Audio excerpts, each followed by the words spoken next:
Hello. Sorry, my name is Jeremy O'Harris. I am a playwright. I am sometimes an actor. I am sometimes a producer, but I'm mainly someone who has made a religion out of theater. It's truly the one temple I go to. I say my prayers within. I dream of better lives for myself and my countrymen within, and I commune with people there. And I'm so happy that you guys are all here at the symposium communing together and attempting to keep the flame at our hearth alive, burning bright. We are in exceedingly dark times for a litany of reasons.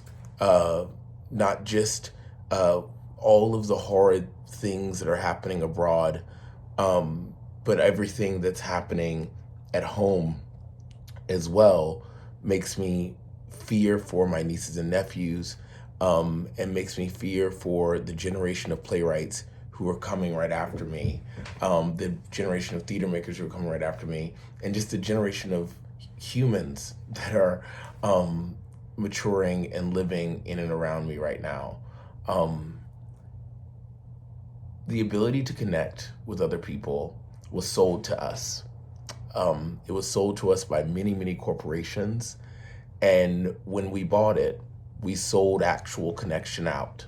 I don't want to be some neophyte, some Luddite that is afraid of change and evolution, of the new tools that are at our disposal. I love all those things.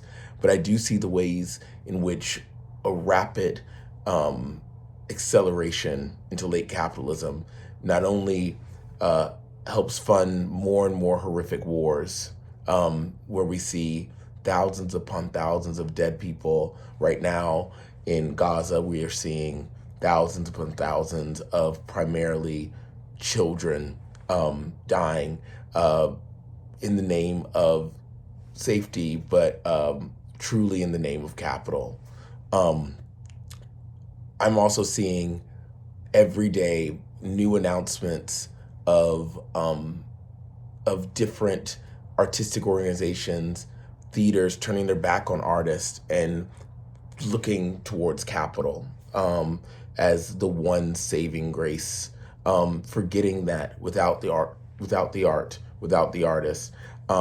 the people who are imagining differently, we cannot create a safe space for new politics to foment and grow and evolve inside of communities that reach these or meet these ideas.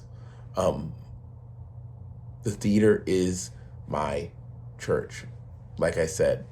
And growing up in the South in the Black church, I saw the way that a church could be a community hub, a hub for politics, a hub that shifted the culture around it. It is where the civil rights movement began and continues.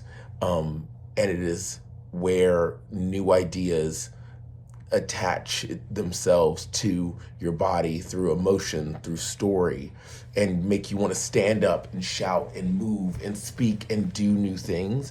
And great theater does that. Exciting theater does that. Dangerous theater does that. The kind of theater that Mark has been championing, has been presenting through Under the Radar Festival.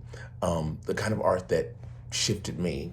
I remember seeing a Dickie Bow show that changed how I understood what it meant to be a queer artist making work. I remember seeing a 500 Highwaymen show that changed how I imagined my work could live inside of a community. And last year, we had a very frightening thing happen where a theater that was created to support the public of New York, to inspire that public, and to present to them theater that was accessible, that was primarily free, um, a place that had been a home to Under the Radar Festival, a place where I had met Under the Radar Festival, had to turn its back on this festival and on the many, many artists that were a part of it, um, for a litany of reasons that I do not know.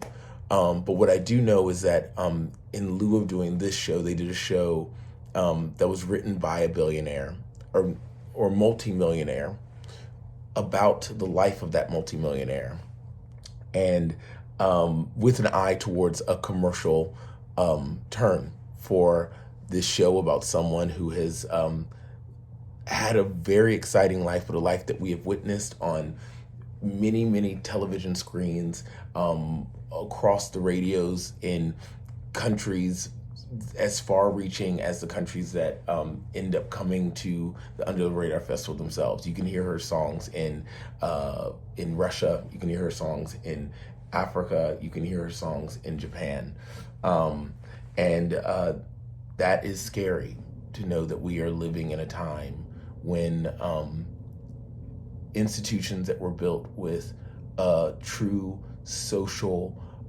immediacy and understanding of community are turning their back on their community in a last grasp to save themselves, not realizing that the only way that the art that we do can actually be protected, the communities that we serve can actually be protected, is by protecting the least among us, the people who are making the work in the smallest of ways for the potentially the tiniest of audiences to make the biggest emotional shifts possible.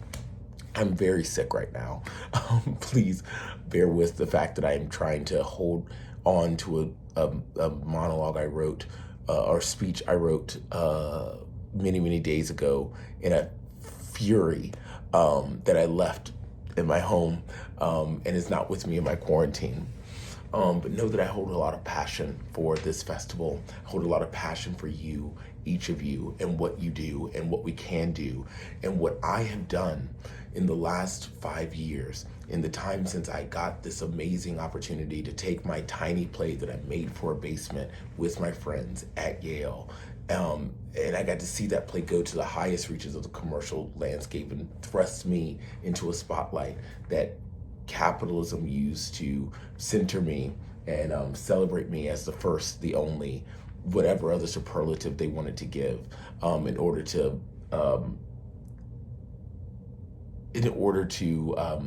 sell more magazines or get more viewers.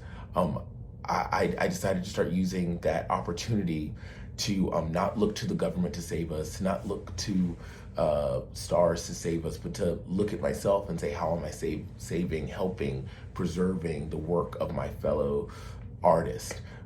So I began taking every opportunity I could to create some undercommons of presentation, some undercommons of audience development, to create within my own community the type of theater that excites me the most. So I got to invest in the work of my friends, Michael Breslin and Patrick Foley, and their genius theater company, Fake Friends.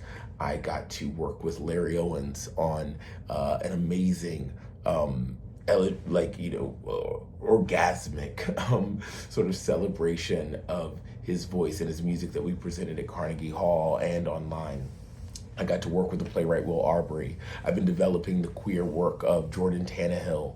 And that doesn't even mention all the playwrights that I attempted to help with a project I did with a Bushwick star called the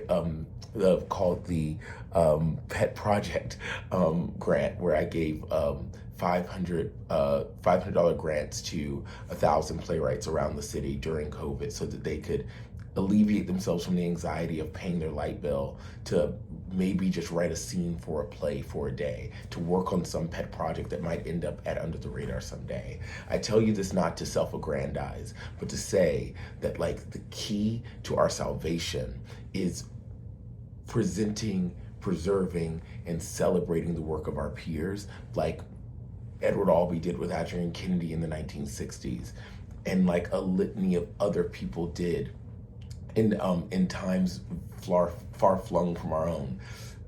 We have to imagine differently in order to save ourselves, because I think that we have been socialized to imagine that there is some pipeline that we need to go through, some organization that needs to stamp us on the back, and that is not true. We can save ourselves and our communities. I got my own light, by investing in each other. So take this time, take this day to invest in each other. Thank you all very much. Please forgive me for not being able to be there. I'm so excited about this festival and everything that you guys are doing, and everything that I'm going to be able to see next week, because this is my favorite festival in New York, and I'm literally about to cry right now because I am so upset I can't be there. Thank you so much.